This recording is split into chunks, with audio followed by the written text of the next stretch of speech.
Welcome to this lecture series in real analysis. In this lecture, we'll discuss a criterion for convergence of infinite series, and let us recall what we learned, or at least briefly look at or briefly review some of the things that we learned in the last lecture. So first, we discussed Zeno's paradox, and we did not resolve it, but you will resolve it for yourself today in the problem set. It is connected with the geometric series. So we defined what is an infinite series. It is just a formal sum of countably many real numbers. So this is not to be thought of as a number in and of itself, but then we defined the notion of convergence of an infinite series. If it converges, then we defined that limit, the limit of what? So to any infinite series, we associated a sequence of real numbers, namely the sequence of partial sums. So for each little n, we defined the sum of the first 10 elements that appear in the series. So these are called partial sums. And if this sequence of partial sums converges, then we say that the series converges, and the limit of this sequence is defined as the number that this is supposed to represent. So as of, before you discuss the convergence or anything of it, it is just a formal symbol. But once you discover that it is a convergent series, then you may think of it as a number. So this is sort of an abuse. The same symbol has been used to denote a formal object as well as a real number, but that's okay. We discussed in particular the geometric series. A and R are real numbers. So this is a series, and we saw that it converges if and only if the first of all, A is non-zero. If A is 0, then clearly this converges to 0, in fact, because all the terms are 0. So if A is not 0, then this converges if and only if the magnitude or the absolute value of R is strictly less than 1. Okay, and we saw one example of divergence, which is this. So the reciprocal series, the reciprocals of natural numbers, the series formed by them, it diverges.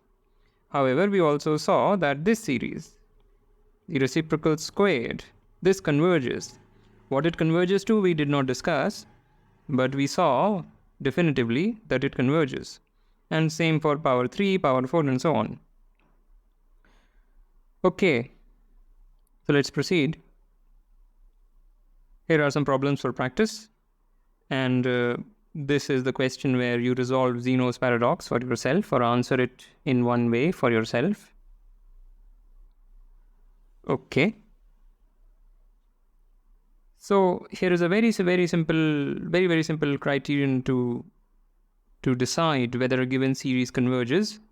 So suppose we are given an infinite series, then it converges if and only if the following happens, which is fix a tolerance epsilon. Then there must exist a natural number,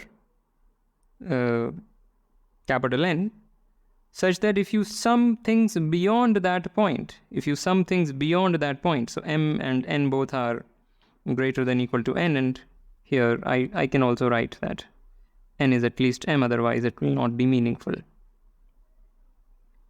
So whenever now you choose indices which are beyond capital N, and you sum the terms of the series corresponding to them, you do not get anything more than epsilon in the absolute value.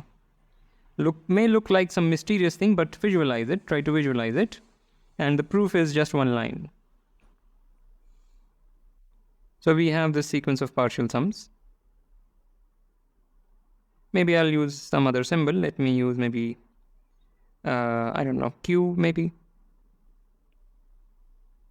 All right. So the series converges if and only if this sequence converges by definition. Apply the Cauchy criterion for convergence to this. This is a sequence of real numbers, so it converges if and only if it is Cauchy. So this converges if and only if it is Cauchy. And the Cauchiness of this sequence precisely translates to this fact. That I leave as an exercise. That's trivial.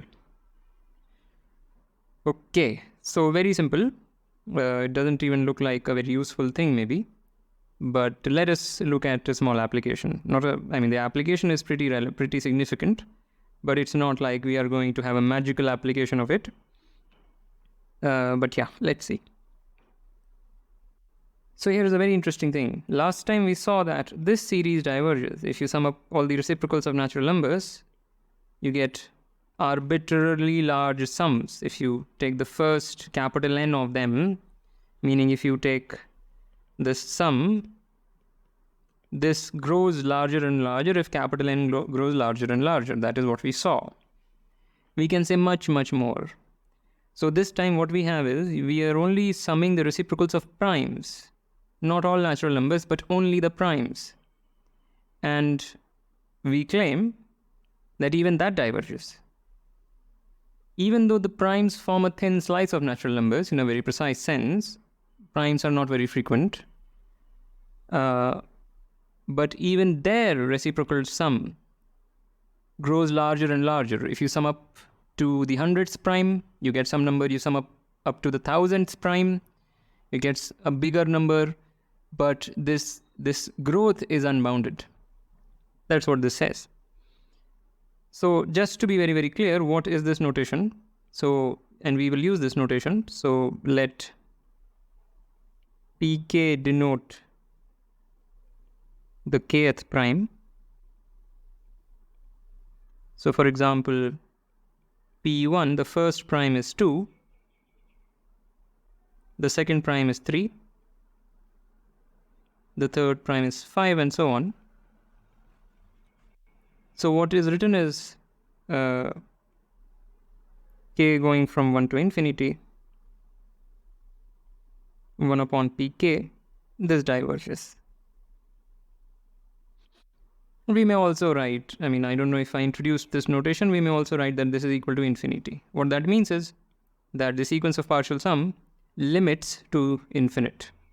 It's a growing sequence but grows without bound. So this is a very standard way of writing it. It is not something that I just made up.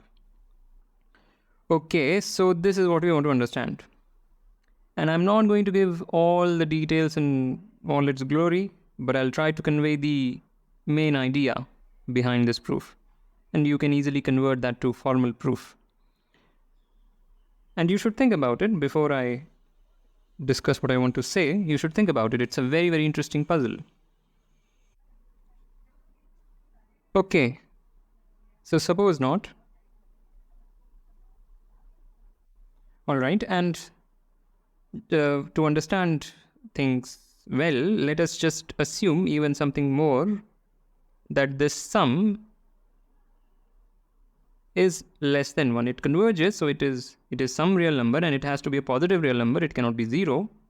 And assume that it is less than 1. Let us just produce a contradiction in this special assumption. What do we do?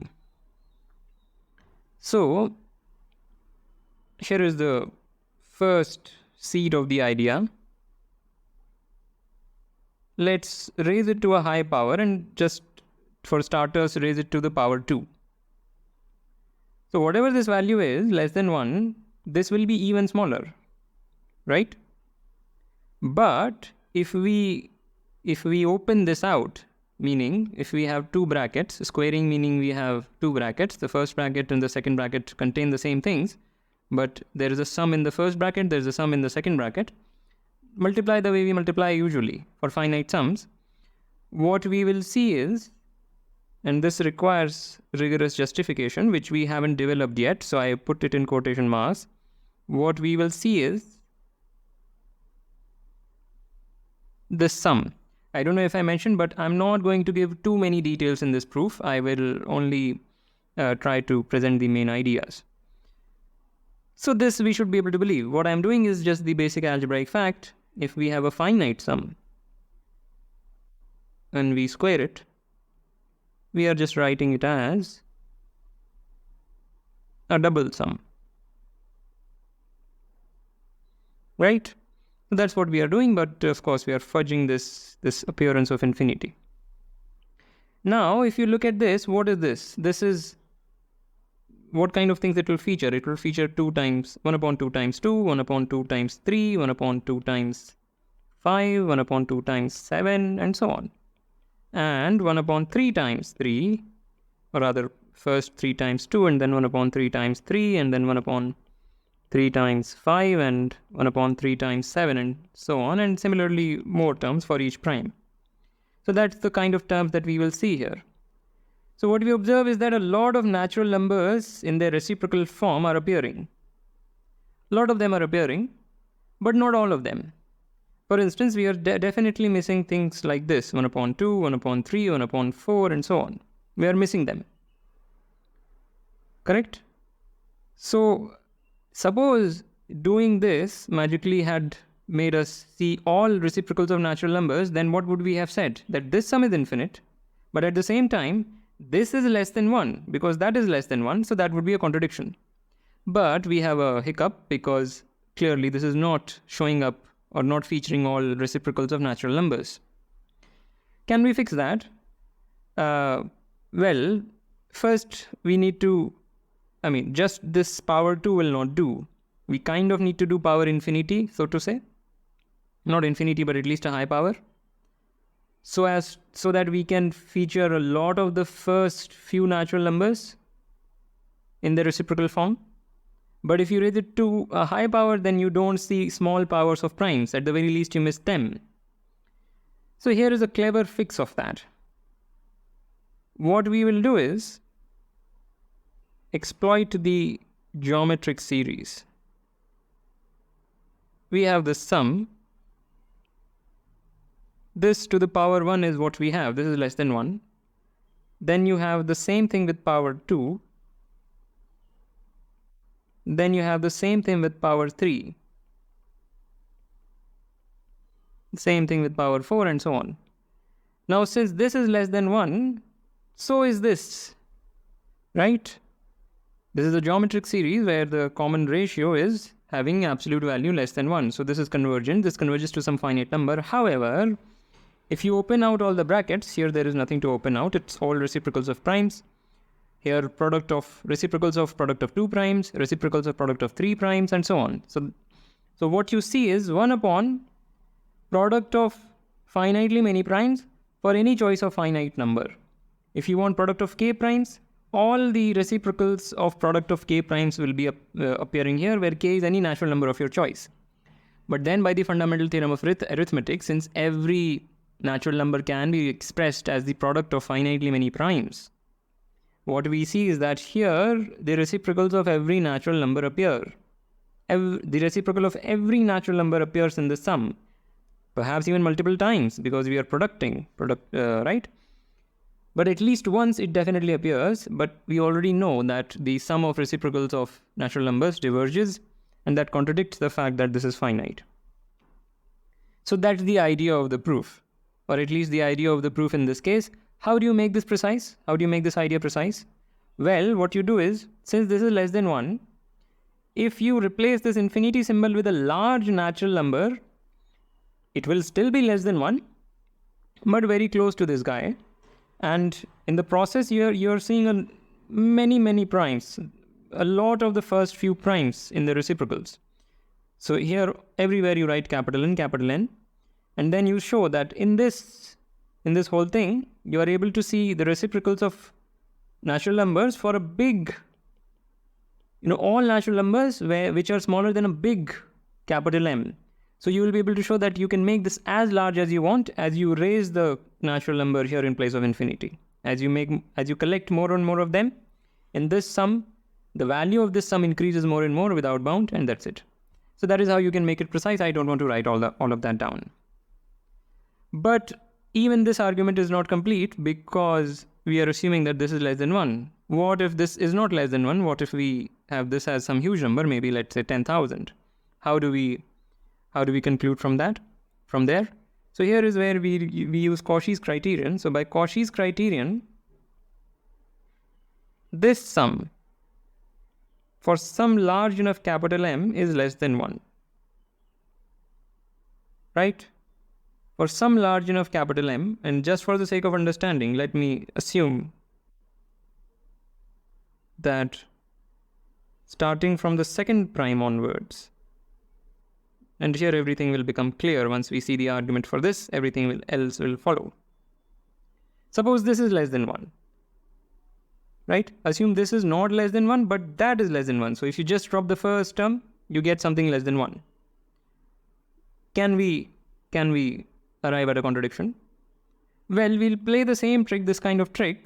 So let's play the same kind of trick. So this time we'll see 2 to infinite. Then the same thing with power 2. Same thing with power 3. And so on. This is a finite number. Because this is less than 1, this is a finite number. But this doesn't feature the reciprocals of all natural numbers. Right? It is missing any natural number that is divisible by 2, for instance. And a fix for that is the following. You multiply this with this guy. Now, this is a finite number because this is a geometric series whose common ratio is less than 1 in the absolute value, of course. This is a finite number, so this product is finite. This is not a rigorous statement because, again, we are featuring infinite sums, but you can, by truncating, make everything rigorous. So this is a finite number, but at the same time here, if you expand this, open the brackets out, you will see all reciprocals of natural numbers appearing. Because you have fixed the problem that the powers of 2 are missing. Precisely the powers of 2 are missing. And the multiples of powers of 2 are missing. In this sum, the powers of 2 and their multiples were missing in the reciprocals. But this is what fixes it. So now this is a finite number, but at the same time, since this already contains, so to say, this series, this is infinite. So this is both finite and infinite, and that is a problem. And you can do the same thing if you assume, suppose that from the third prime onwards, this is less than 1. Then the fix here will involve also involving the powers of, the reciprocals of powers of 3. So that way you can write a rigorous proof, by truncating and onwards. So anyway, so I think I hope I have explained the idea behind this proof thoroughly. And you should reflect on it if it is unclear. So yeah, so this is very interesting. And with that, I want to end this lecture. As usual, like, comment, share, subscribe, and I will see you next time.